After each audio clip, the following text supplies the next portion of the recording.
This is a place where we let color go mad, where we let art go mad. We let the gardens go a little bit wild. It's that very, very fine line between jungle chaos and dirtiness and between the tame jungle and something that feels very natural, but at the same time is very controlled.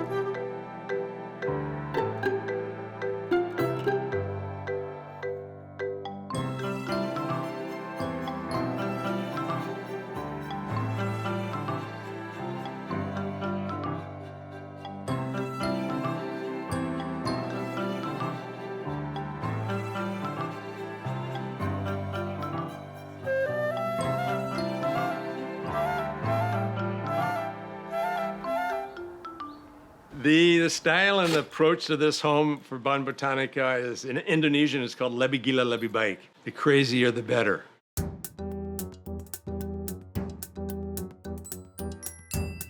It has no bounds, it has no limits. Almost everything that we have here is recycled. That something that's old has this gravitas, has this feeling that you can't replace by the things that are brand new today. I defy you to see more than 1% of the items in this entire compound that's new.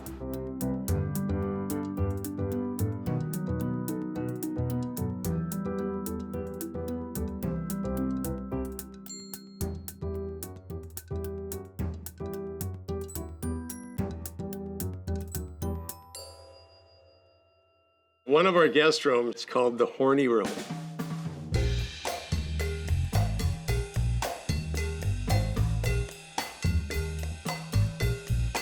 There's something like a couple of dozen beautiful, mostly Burmese, wooden carved deer heads, antelope heads, and then antelope racks. Together as a group, it becomes very successful. Our master bedroom is accentuated by a beautiful 18th century carved wooden arch, and it's from the Dutch Embassy. And it's two big, beautiful carved wooden lions on both sides. And so in the Baan Botanica is like a constantly revolving showcase of the latest things and the best of all the antiques that we've been fishing for the last 20 years.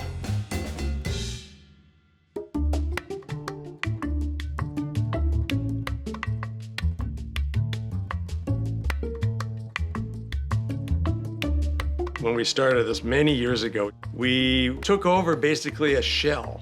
The house was very different then. Now it's this virtual tame jungle, if you will. Every single year, we go through major renovations because Chirichai and I, we use this house as a place for experimentation. We're architects, we're landscape architects. So if we have a new idea, we'll try it out here first.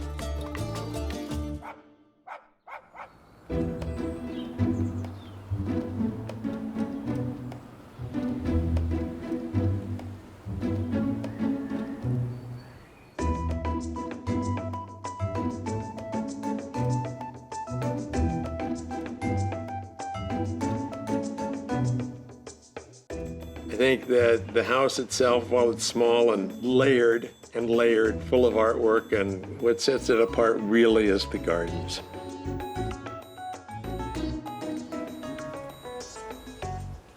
One of the main principles of Baan Botanica's 17 pocket gardens is the gate.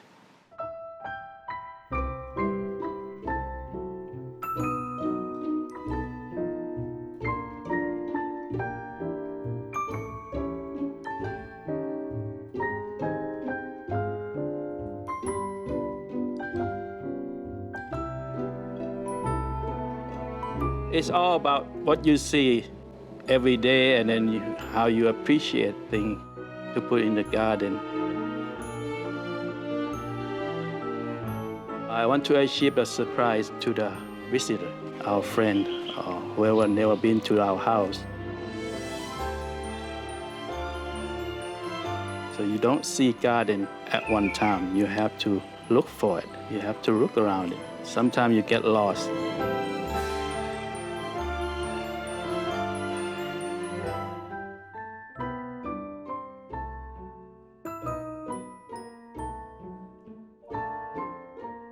Whenever we come home from the outside, from work, when we arrive to the main door, you feel so much different. You feel so calm as you see our house full with trees.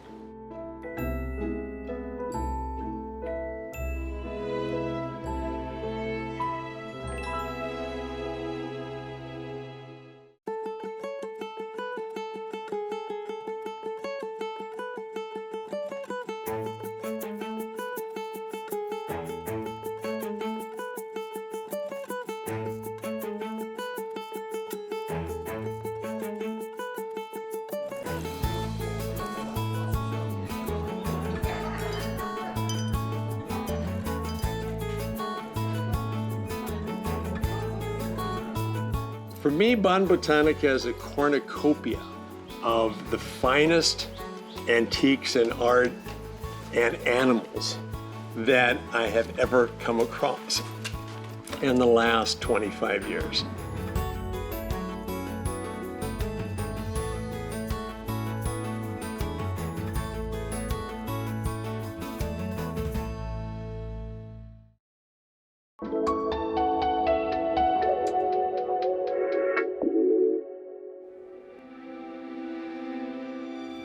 The feeling I get is really about the spaces I'm in. When I designed this, I was in my 40s. Through the years, I've not changed the design at all, and I think it's quite timeless. Which is why I'm so invested in terms of my emotional energy in this place. Because it represents what I believe in. It's not necessarily my most beautiful piece of work, but it is a reflection of who I am.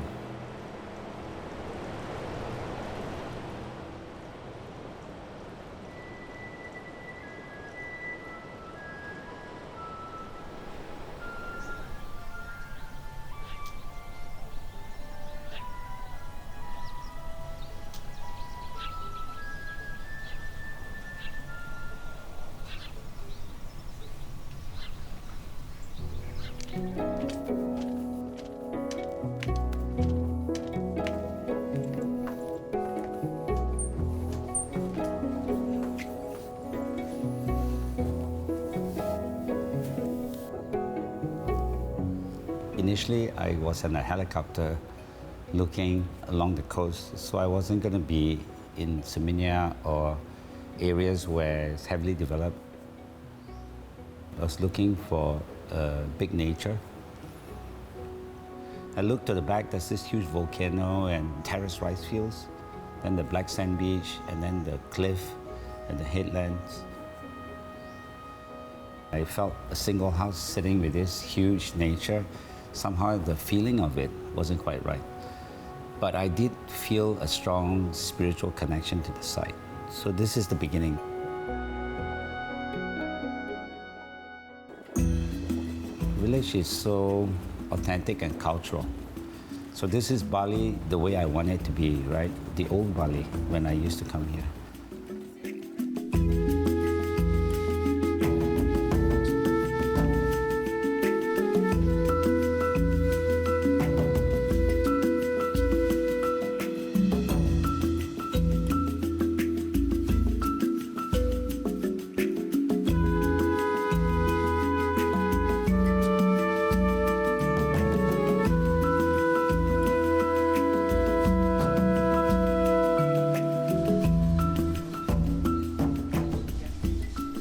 ceremonies are a big part of Bali. So we engaged the village priest to bless the site, but also to situate temples. And he situated 9 temples, different size. And the temples become, in a way, found objects and organizing elements for me to design.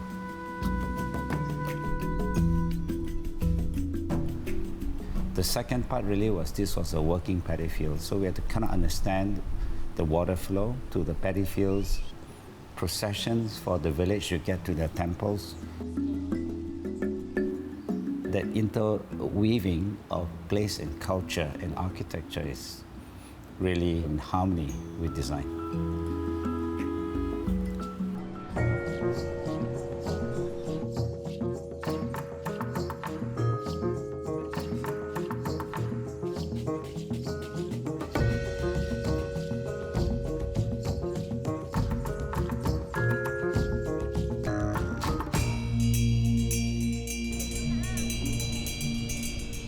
Involvement in community is key.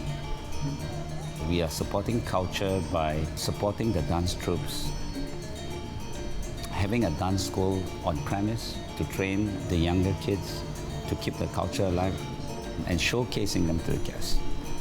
That's one part of it.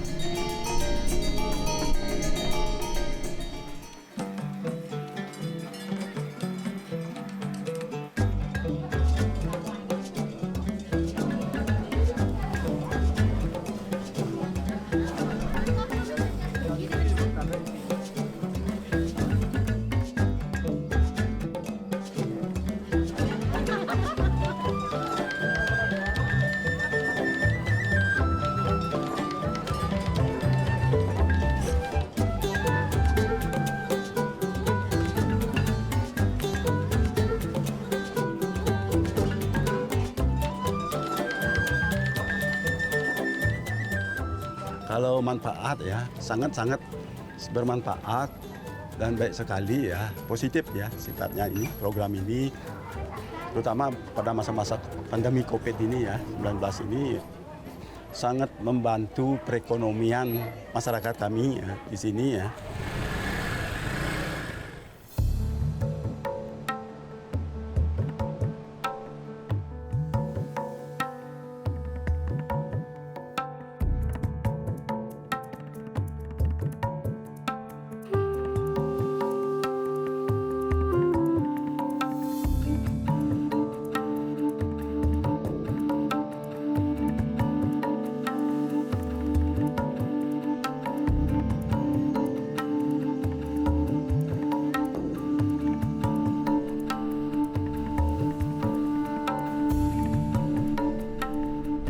We wanted a family home.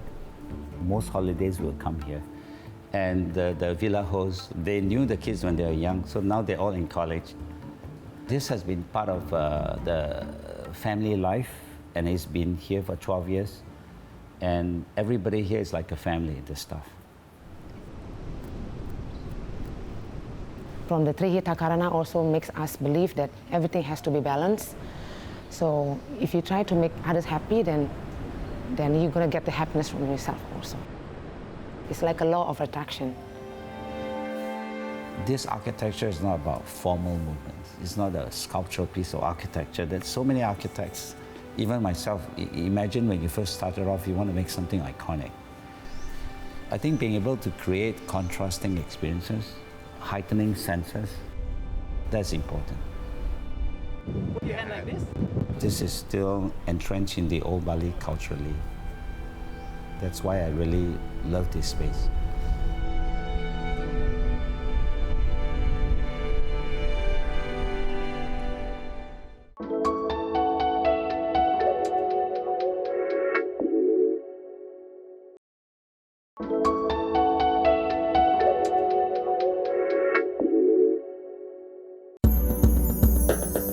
I think home is what you think of as a womb. You can let go, you sink, you sleep, you regenerate, you share, you laugh, you create your most wonderful memories.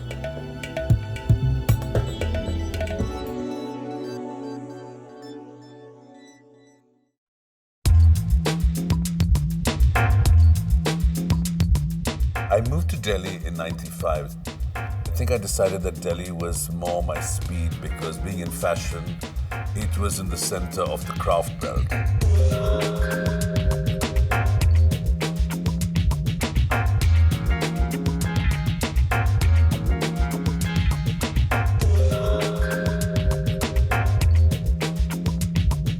I love art. I love the colors, I love the textures. It transports you. It's got somebody's soul in it. I've always associated beautiful homes with a lot of art. Whatever it is you presented. The story of how we originally ended up in this house. My father's best friend, my godfather, got the land in 1997, and my godmother told him that she doesn't feel comfortable living in such a secluded area.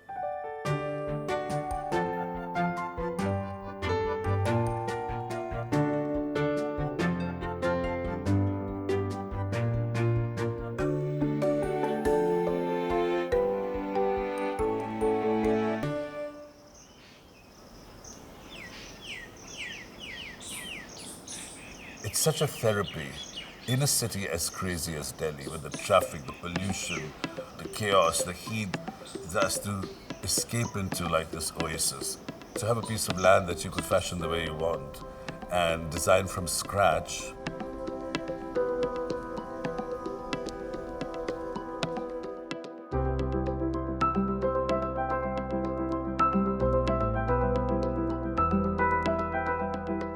Well, I hate to say that it was colonial inspired, but they had a certain flow to it.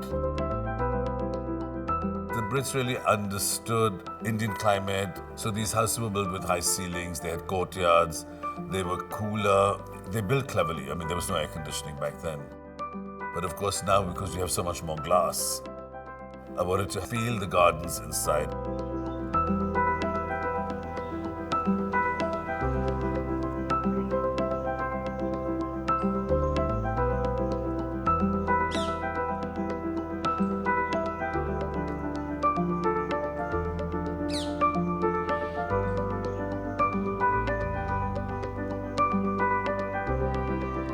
There's only one tree at the porch, a sole acacia that was on this property. So I said, you got to build around it. I love the idea of gardens being like many rooms. I don't like seasonal planting. Have all these Indian trees, let them go into flower when they will.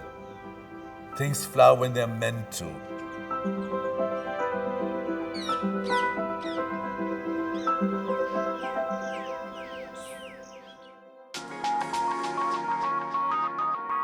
As I got into fashion, I went to parts of India that I'd never have dreamt that I'd go to. My whole idea of beauty and my eye changed. I began to understand why, as Indians, we did things in a certain way. So my eye began to change both for pattern, for color, for texture. There's such a beautiful variety of things, old and new, that are done in India. One of my purposes, because I feel we were brought up so disconnected from what the essence of this country really had to offer, is to keep trying to push the boundary of how to make India modern and contemporary.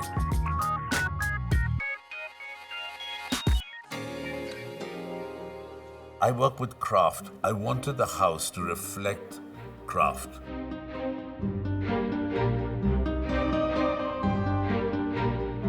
These walls have been wallpapered in just stone sheets of silk paper done by a local Indian artist. Everything has a story, everything's been picked by me.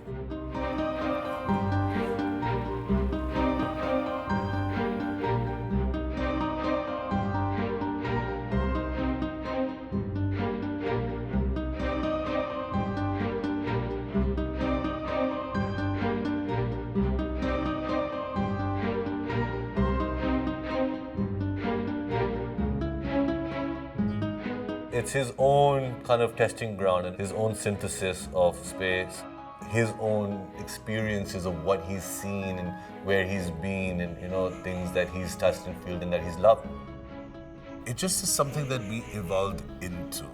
It's not like there was a plan, it's not like we had mood boards.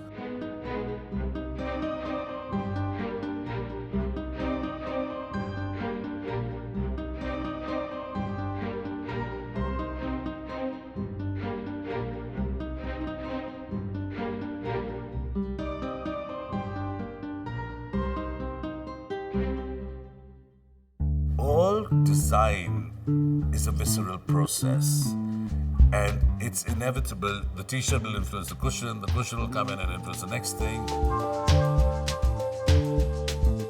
My favorite room where I hang out is my home office, my man cave. It's a lovely space to just be able to move from one thing to another.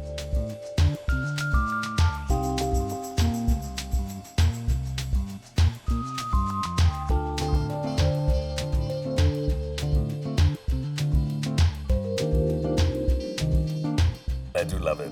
It's a reminder that life's worth living, that it can be snatched in a moment, so live it fully. His passion for design and his inner need to create is something that consumes him. Always tell people, my children, follow your passions. Don't have an agenda. Just do it.